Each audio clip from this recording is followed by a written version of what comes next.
सामाजिक कार्यकर्ता अन्ना हजारे सुपरमार्केट और किराने की दुकानों में शराब की बिक्री की अनुमति देने के महाराष्ट्र सरकार के फैसले के खिलाफ पिछले सप्ताह सोमवार से अनिश्चितकालीन भूख हड़ताल की घोषणा की थी, लेकिन अब उन्होंने अपनी प्रस्तावित भूख हड़ताल को स्थगित करने का फैसला किया है। हजारे ने कहा, मैंने महाराष्ट्र सरकार की शराब नीति के खिलाफ अपनी प्रस्तावित भूख हड़ताल को स्थगित करने का फैसला किया है। मुझे संबंधित विभाग के सचिव से एक पत्र मिला जिसमें उन्होंने मुझे आश्वासन दिया कि नीति को लागू करने से पहले लोगों के निर्णय पर विचार किया जाएगा।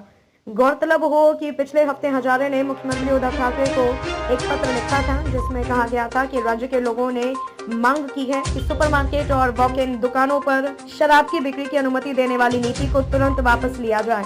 रविवार को अपने गांव में हुई बैठक के दौरान हजारे ने कहा कि शराब बेचने के लिए बियर बार, परमिट रूम और दुकानें बहुत है, फिर सरकार इसे सुपरमार्केट और किराना स्टोर में क्यों बेचना चाहती है।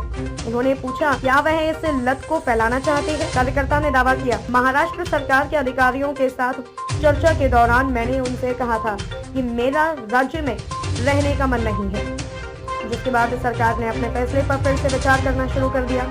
हजारे ने कहा कि शराब महाराष्ट्र की संस्कृति नहीं है, जहां छत्रपति शिवाजी महाराज और संत तुकाराम महाराज रहा करते थे। उन्होंने कहा, सुपरमार्केट में शराब की बिक्री हमारी संस्कृति को नष्ट कर देगी। हजारे ने बताया कि जब राज्य सरकार के अधिकारी उनसे मिलने आए तो मैंने उनसे कहा कि उन्हें शराब नीति पर निर्णय लेने से पहले लोगों के विचारों को ध्यान में रखना चाहिए था। यहाँ लोकतंत्र है, तानाशाही नहीं। इसीलिए नागरिकों से सुझाव और आपत्तियां आमंत्रित करने के बाद ही निर्णय लिया जाना चाहिए और लोगों को अपने विचार रखने के लिए 3 महीने का समय दिया जाना चाहिए।